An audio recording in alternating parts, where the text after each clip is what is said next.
yang ada di rumah dan kami mengadakan ibadah di rumah, marilah ibadah minggu ini kita khususkan dengan Tuhan Allah yang telah menciptakan langit dan bumi, adalah sumber pertolongan kita. Untuk itu, kasih karunia dan damai sejahtera dari Allah Bapa kita dan Tuhan Yesus Kristus ada pada kita sekalian. Amin. Jemaat, marilah kita menyanyikan nyanyian pujian Dia Mengerti.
Kita bisa melihat begitu besar kasih Allah kepada kita di tengah-tengah situasi kondisi pada saat ini. Kita hendak mendasarkan cinta kasih kita, kehidupan kita dengan hukum yang diberikan oleh Tuhan Yesus dalam Injil Matius 22 ayat 37 sampai 40. Kasihlah Tuhan Allahmu dengan segenap hatimu, dengan segenap jiwamu, dan dengan segenap akal budimu. Itulah hukum yang terutama dan yang pertama. Dan hukum yang kedua yang sama dengan itu ialah kasihlah sesama manusia seperti dirimu sendiri.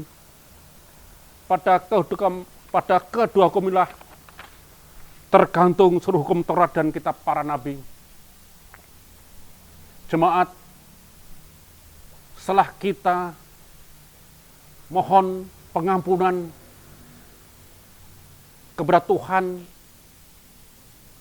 karena kita masih jauh seperti apa yang diharapkan oleh Tuhan, mengasihi Allah dan sesama, Tuhan memberikan berita anugerah, juga petunjuk ide baru yang terambilkan dari Injil Matius 11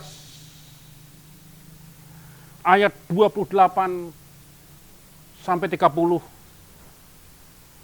Firman Tuhan, marilah kepadaku semua yang letih lesu dan berbeban berat. Aku akan memberi kelegaan kepadamu. Pikulah kuk yang kupasang dan belajarlah padaku, karena aku lemah lembut dan rendah hati, dan jiwamu akan mendapat ketenangan. Sebab kuk yang kupasang itu enak, dan bebanku pun ringan. Marilah kita menyanyikan nyanyian kesanggupan Betapa Indah Harinya.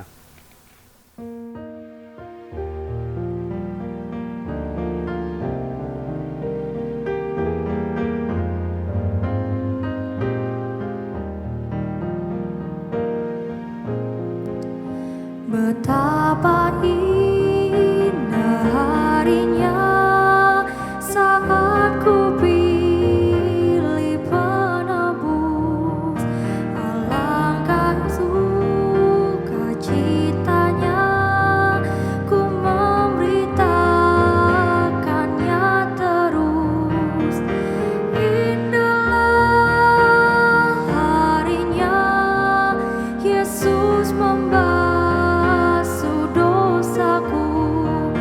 Ku diajari penebus, berjaga dan berdoa terus. Indahlah harinya Yesus membasuh dosaku.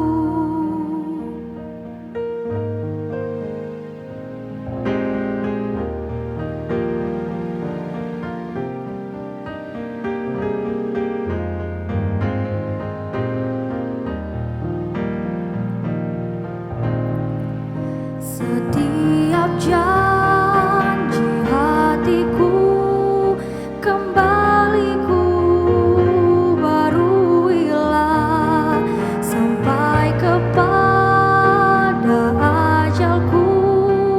Ku puji pengasihannya. Indahlah harinya Yesus membasuh dosaku. Ku diajari penebus, berjaga dan berdoa terus. Indahlah harinya Yesus membasuh dosaku. Indahlah harinya Yesus membasuh dosaku. Ku diajari penebus, berjaga dan berdoa terus. Indahlah harinya Yesus membasuh dosaku. Yesus membasuh dosaku.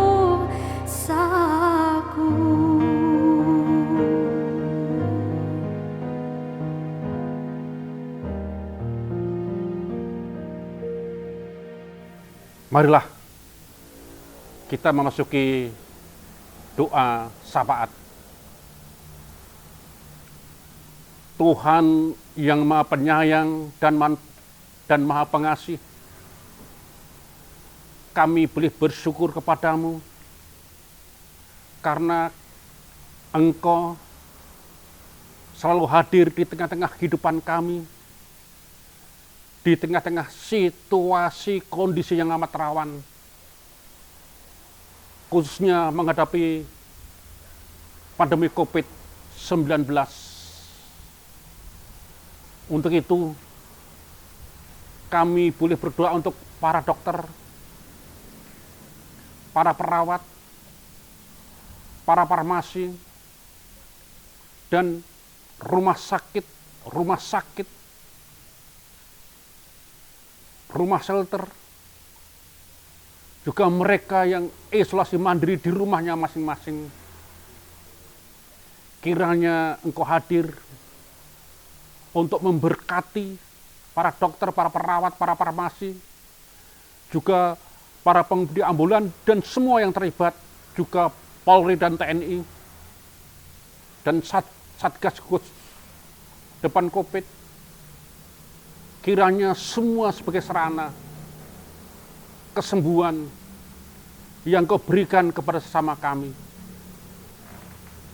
Pada saat ini, kami boleh berdoa untuk pemerintah kami, juga untuk pemerintah di dunia ini yang menghadapi pandemi COVID-19. Kiranya pimpinan nasional Engkau berkati untuk memberikan segala sesuatu yang terbaik untuk rakyatnya, untuk bangsanya, demi lepas dari cengkeraman pandemi COVID-19. Kami akan berdoa untuk anak-anak kami yang memasuki tahun ajaran yang baru. Kiranya Engkau memberkati anak-anak kami memasuki tahun ajaran yang baru di tengah-tengah pandemi. Mereka harus belajar di rumah. Untuk itu orang tua kiranya boleh menjadi guru, menjadi sahabat, menjadi orang tua bagi anak-anaknya, untuk mendampingi anak-anak kami belajar. Demikian para guru, kiranya Engkau beri kemampuan untuk menyampaikan materi-materi pelajaran kepada anak-anak kami melalui media massa. Dalam Kristus Yesus, kami akan mendengarkan firman-Mu, Roh Kudus menguasai, agar kami boleh mendapatkan kekuatan iman kami di dalam mendengarkan dan merenungkan sabda-Mu. Dalam diri firman Allah yang hidup, Tuhan Yesus Kristus, kami boleh berdoa. Amin. Firman Tuhan saat ini terambilkan dari Injil Yohanes 6 ayat 1 sampai 21. Ada dua bagian. Yang pertama, Yesus memberi makan 5.000 orang. Yang kedua, Yesus berjalan di atas air. Firman Tuhan demikian.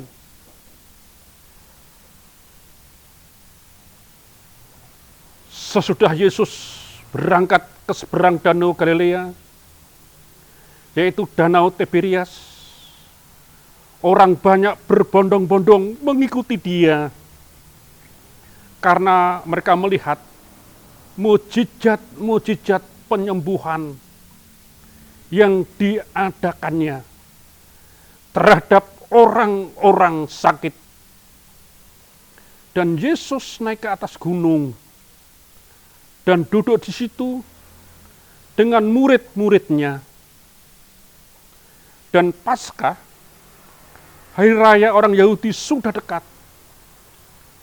Ketika Yesus memandang sekelilingnya dan melihat bahwa orang banyak berbondong-bondong datang kepadanya, berkatalah ia kepada Filipus, "Di manakah kita akan membeli roti supaya mereka ini dapat makan?" Hal ini dikatakannya untuk mencobai dia, sebab ia sendiri tahu apa yang hendak dilakukannya. Jawab Filipus kepadanya, "Roti seharga 200 dinar tidak akan cukup untuk mereka ini, sekalipun masing-masing mendapat sepotong kecil saja." Seorang dari murid-muridnya, yaitu Andreas, saudaranya Simon Petrus, berkata kepadanya, "Di sini ada seorang anak yang mempunyai 5 roti jelai dan 2 ikan. Tetapi apakah artinya itu untuk orang sebanyak ini?" Kata Yesus, "Suruhlah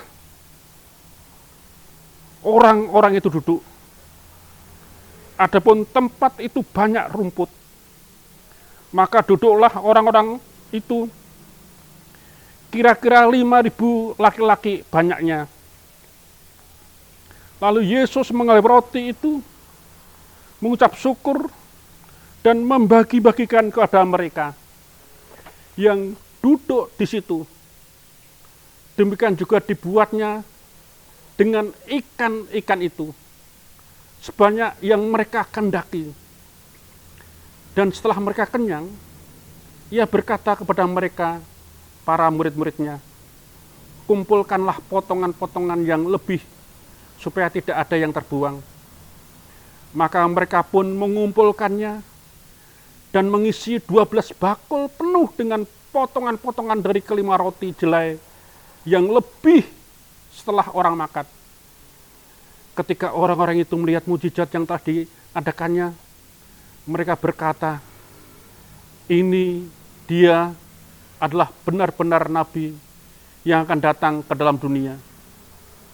Karena Yesus tahu bahwa mereka hendak datang dan hendak membawa dia dengan paksa untuk menjadikan dia raja, ia menyingkir pula ke gunung seorang diri.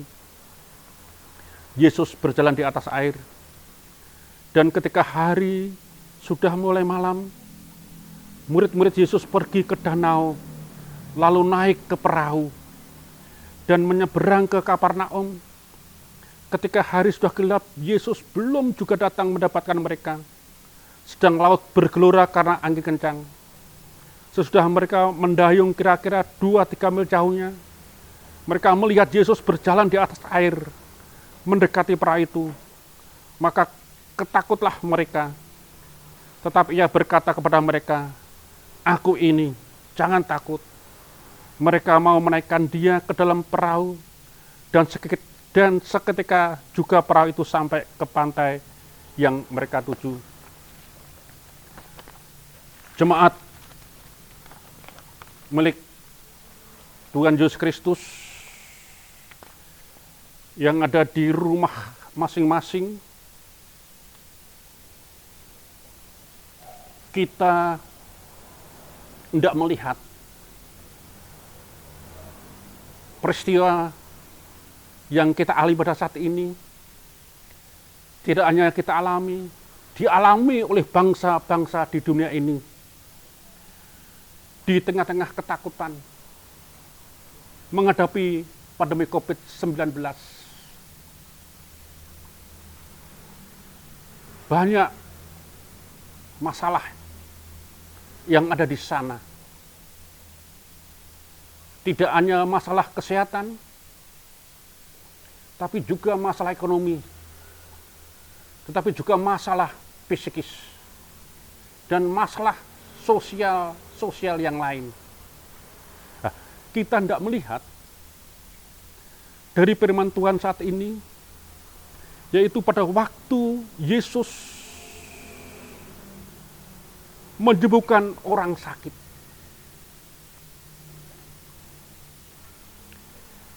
Di Danau Galilea, di Betsaida, banyak ribuan orang datang berbondong untuk mendapatkan mujizat kesembuhan. Dan Yesus menyembuhkan banyak orang itu. Yang pertama. Yang kedua, kita tidak melihat Yesus naik ke atas gunung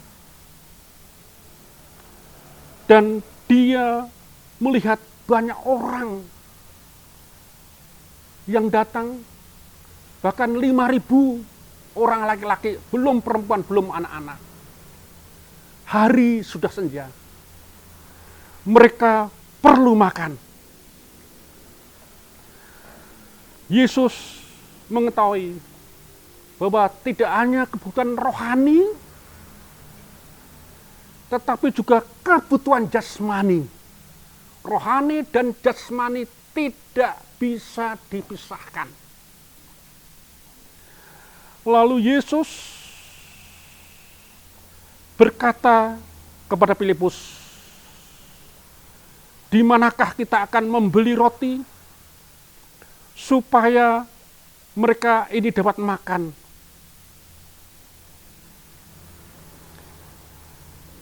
Hal ini dikatakannya untuk mencobai dia, sebab dia sendiri tahu yang tidak dilakukannya. Sebabnya apa? Tuhan Yesus bertanya kepada Filipus, karena Filipus berasal dari daerah itu, di Betsaida.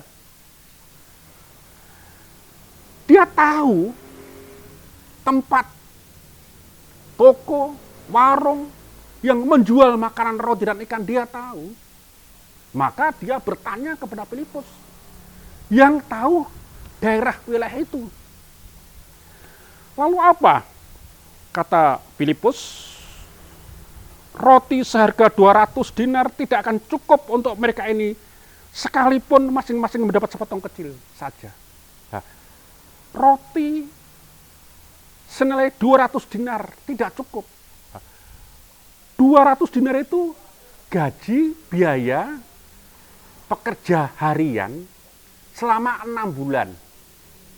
Jadi kalau dihitung di Indonesia, kalau kerja harian itu 100.000, berarti ada 18 juta rupiah. Dan kata Filipus, itu pun belum cukup. Secuil pun tidak cukup. Jadi Filipus menggunakan matematis, nalar, logika. 18 juta tidak cukup, guru. Nah, lalu seorang dari murid-muridnya, yaitu Andreas,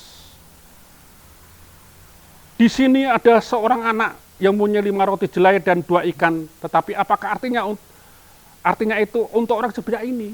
Nah, sekarang kita tidak melihat Andreas. Andreas yang menemukan anak laki-laki yang punya 5 roti dan 2 ekor ikan. Roti jelai itu roti yang paling murah. Juga ikan yang paling kecil. Nah, biasanya orang tua kalau pergi jauh, karena ini juga akan merayakan Paskah, itu melengkapi anak untuk makan yang dibawa oleh anak itu, yaitu 5 roti dan 2 ekor ikan. Lalu anak kecil itu tidak punya lebih dari yang ada padanya, hanya itu. Nah, lalu apa kata Tuhan Yesus? Di sini ada seorang anak yang membawa 5 roti jelai dan 2 ikan, tetapi apa artinya untuk itu? Untuk sebanyak orang ini, kata Yesus, suruhlah orang-orang duduk. Adapun di tempat itu banyak rumput, maka duduklah orang itu kira-kira 5.000 laki-laki banyaknya. Lalu Yesus mengambil roti, mengucap syukur dan membagi-bagikannya kepada mereka yang duduk di situ. Demikian juga dibuatnya dengan ikan-ikan sebanyak yang mereka kehendaki. Nah, dari makanan yang dibawa anak itu, 5 roti, helai yang murah, ikan kecil, diberkati oleh Yesus. Akhirnya bisa memberi makan 5.000 orang laki-laki, belum perempuan, belum anak-anak. Nah, coba kalau tidak ada anak yang membawa bekal saku itu. Dan setelah mereka selesai, ada 12 bakul sisanya. Dan tiap murid bawa 1 bakul, karena ada 12 murid itu. Ini yang pertama. Yang kedua, Yesus berjalan di atas air. Setelah itu, Yesus naik untuk berdoa, menyingkir ke gunung seorang diri. Dan kita bisa melihat, dan ketika hari sudah mulai malam, murid-murid Yesus pergi ke danau lalu naik ke perahu. Jarak dari Betsaida ke Kapernaum kira-kira 6 km. 6 km. Nah, kita bisa melihat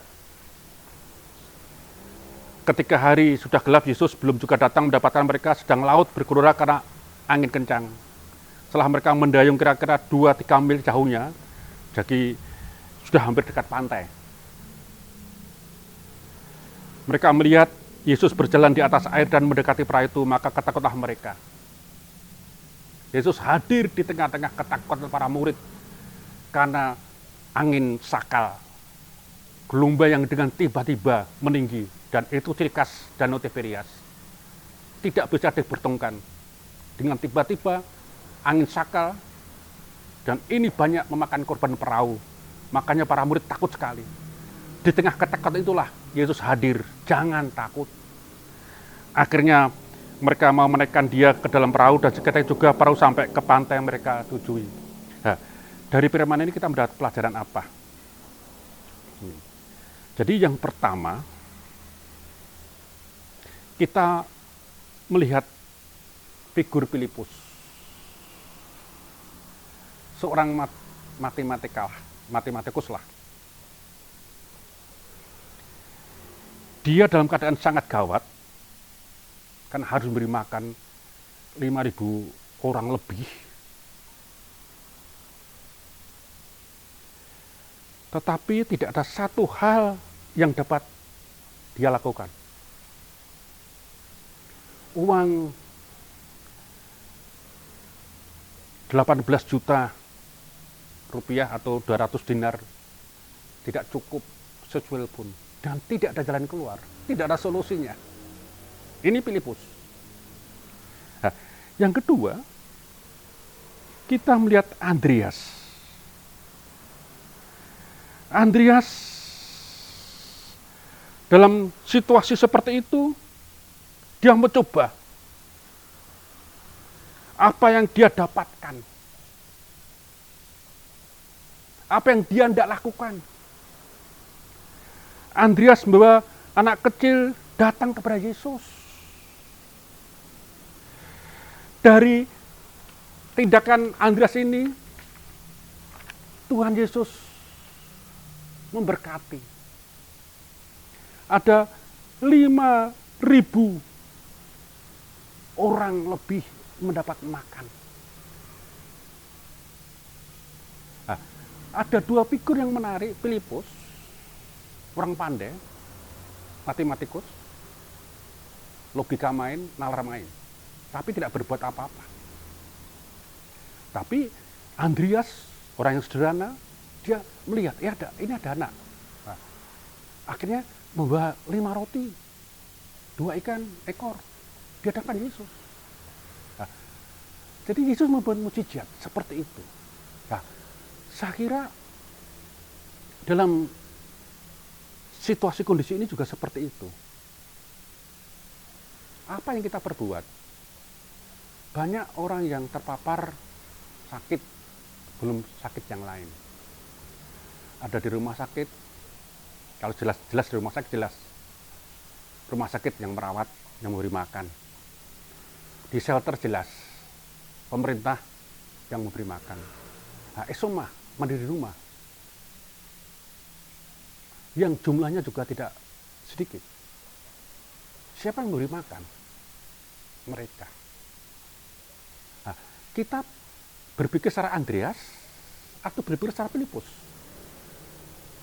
Kalau Filipus, logika main, tidak cukup lah, uang dari mana? Untuk kita pun tidak cukup, untuk gereja saya juga cukup, lebih-lebih membantu gereja lain, lebih-lebih membantu masyarakat. Iya toh? Untuk keluarga pun tidak cukup. Tapi Andreas tidak seperti itu. Andreas menemukan anak kecil. Otomatis anak kecil biasanya kan individu untuk makanan. Anak kecil makanan biasanya individu. Dipakai sendiri. Diminta temannya aja nangis. Tapi ini anak kecil merelakan. Memberikan kepada Yesus untuk berkati. Nah, jadi akhirnya mereka juga yang membawa bekal. Akhirnya anak kecil pun membawa bekal 5 roti, 2 ekor ikan. Kalau orang dewasa kan lebih. Kan perjalanan untuk ke perayaan Paskah. Nah, kalau itu dikumpulkan dan itu dikeluarkan, sangat mencukupi. Nah, jadi mukjizat ini juga mukjizat supaya orang tidak egois, memikirkan diri saya sendiri, memikirkan gereja saya sendiri, tapi menutup, memberi bantuan kepada orang lain. Untuk gereja saya pun tidak cukup. Maaf, untuk gereja belum cukup, hanya untuk warga gereja. Untuk warga masyarakat tidak. Mukjizat Yesus adalah menghilangkan rasa egois ini.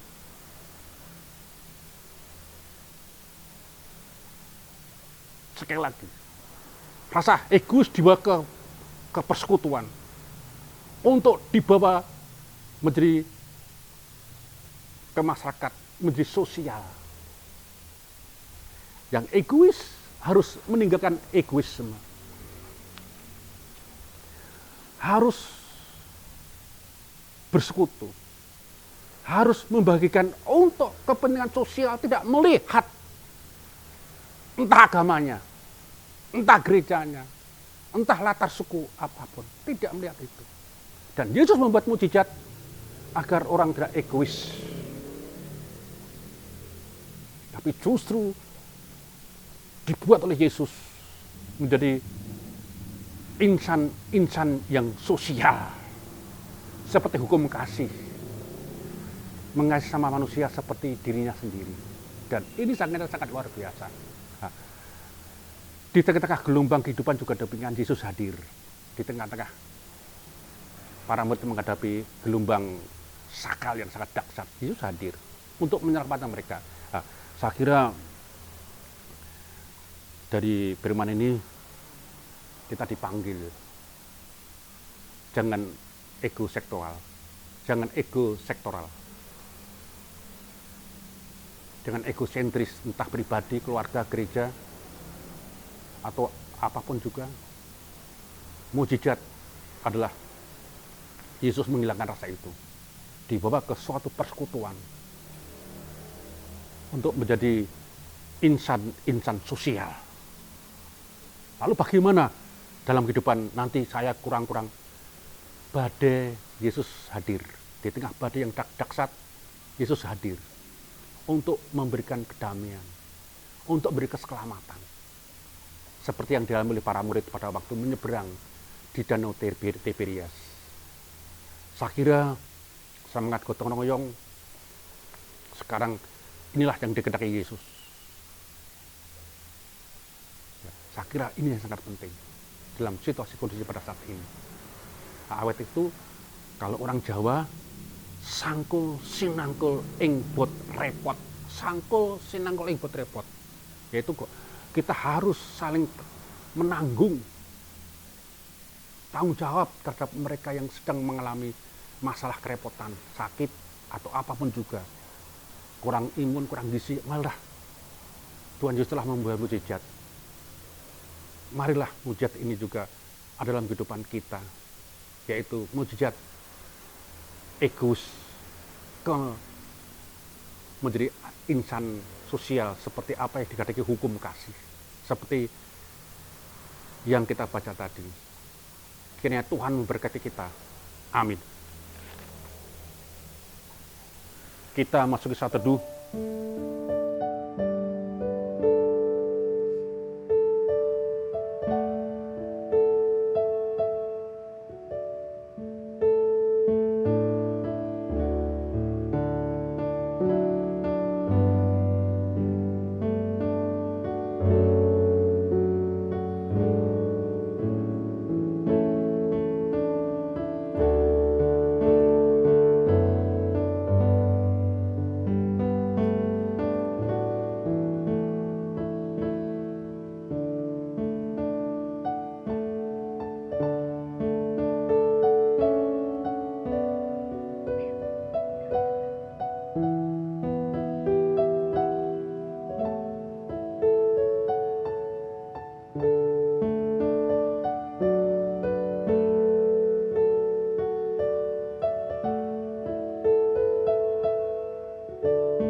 Marilah kita mengakui pengakuan iman rasuli.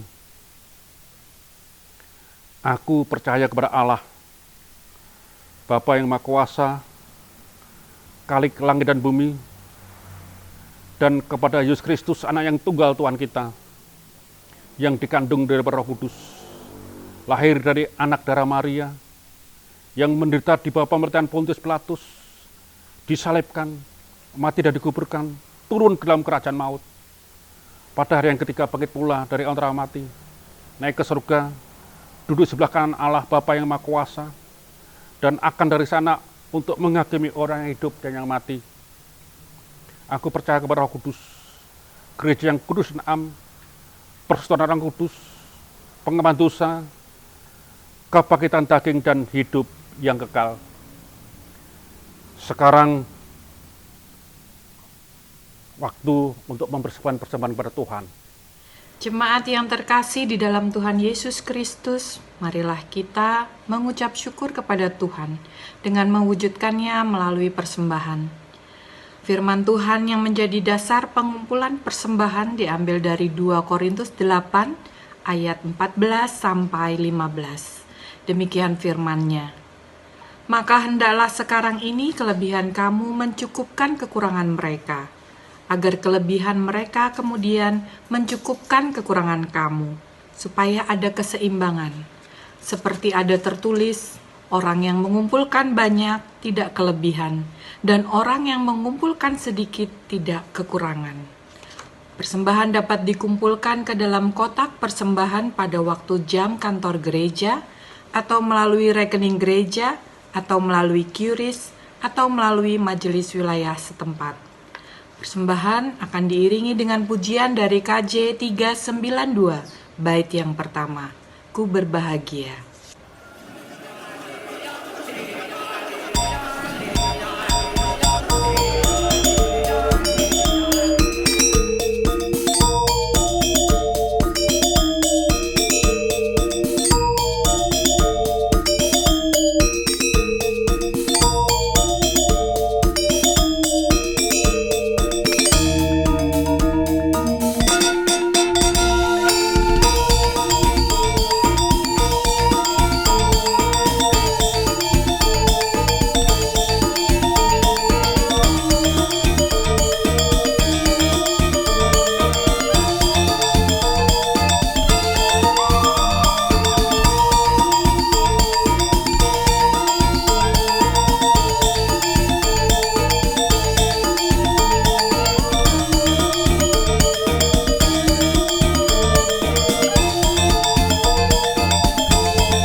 Yesus abadi, kepunyaanku.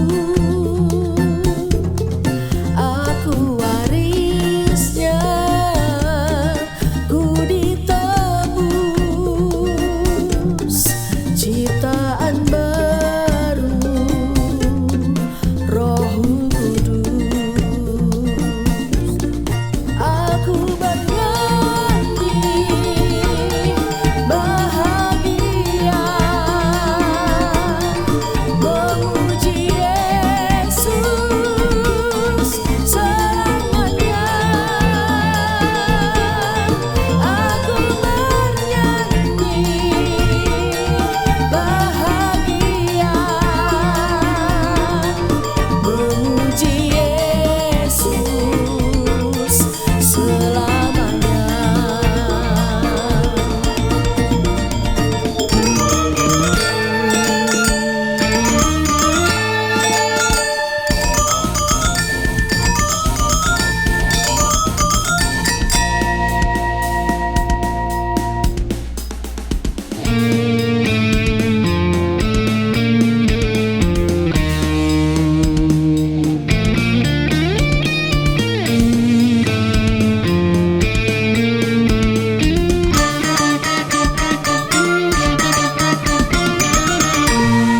Pasrah sempurna, nikmat penuh, suka sorgawi melimpahiku. Lagu malaikat amat merdu, kasih dan rahmat besertaku. Aku bernyanyi bahagia, memuji Yesus selamanya. Aku bernyanyi bahagia, memuji Yesus selamanya.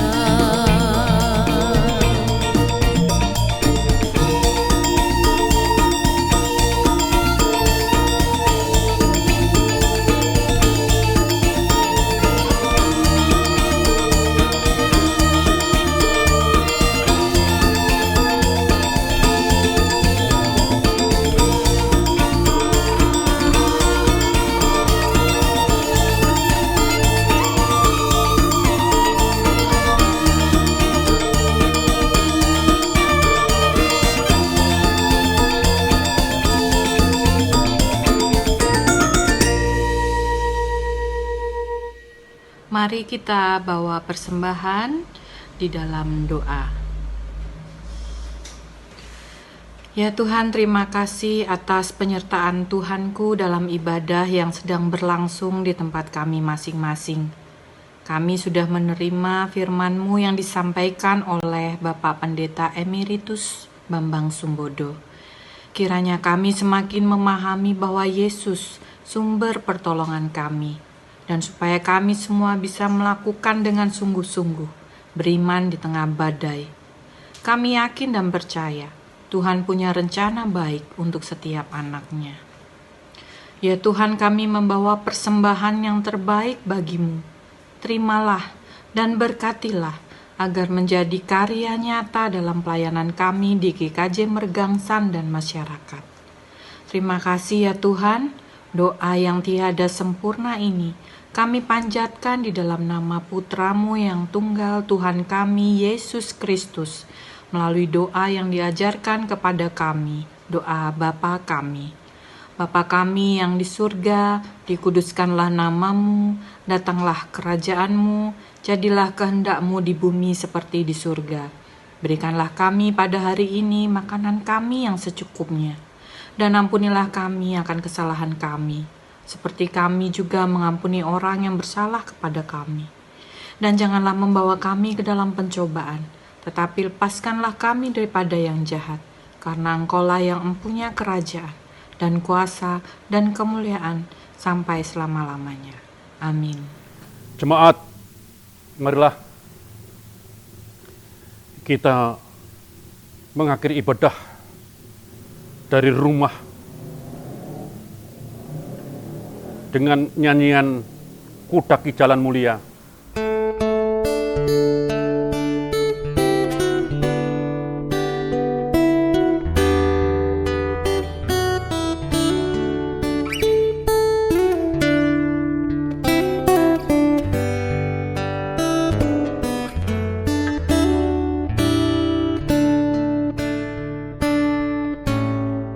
Kudaki jalan mulia, tetap doaku inilah, ke tempat tinggi dan teguh, Tuhan mantapkan langkahku. Ya Tuhan, angkat diriku lebih dekat kepadamu, di tempat tinggi dan teguh, Tuhan mantapkan langkahku.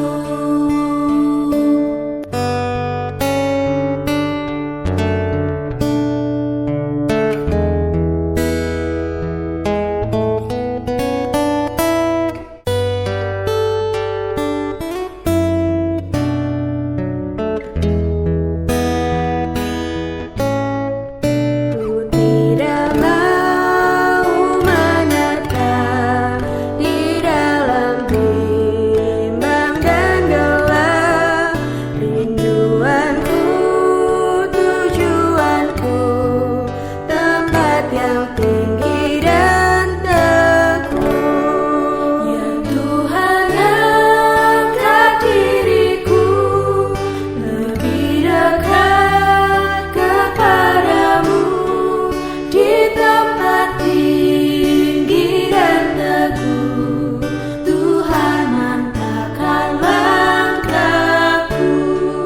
Ya Tuhan, angkat diriku lebih dekat kepadamu, di tempat tinggi dan teguh, Tuhan mantapkan langkahku, di tempat tinggi dan teguh, Tuhan mantapkan langkahku.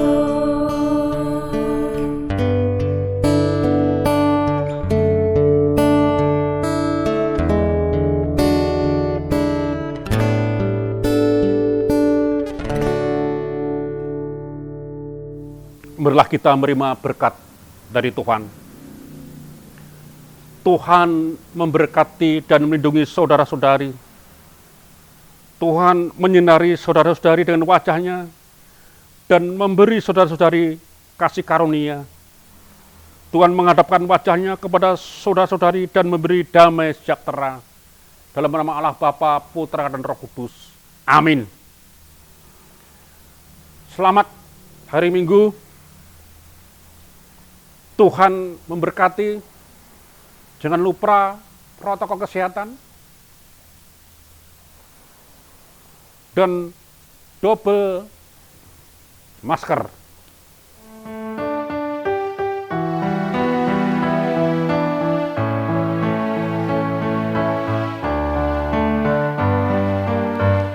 Saya mau ikut Yesus, saya mau ikut Yesus sampai selama-lamanya.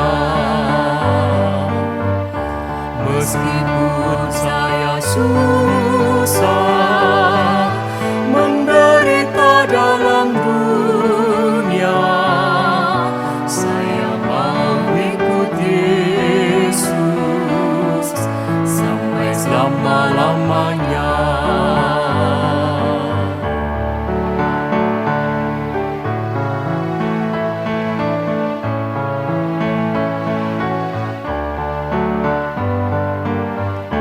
Saya mau ikut ikut Yesus, saya mau ikut Yesus sampai selama-lamanya. Meskipun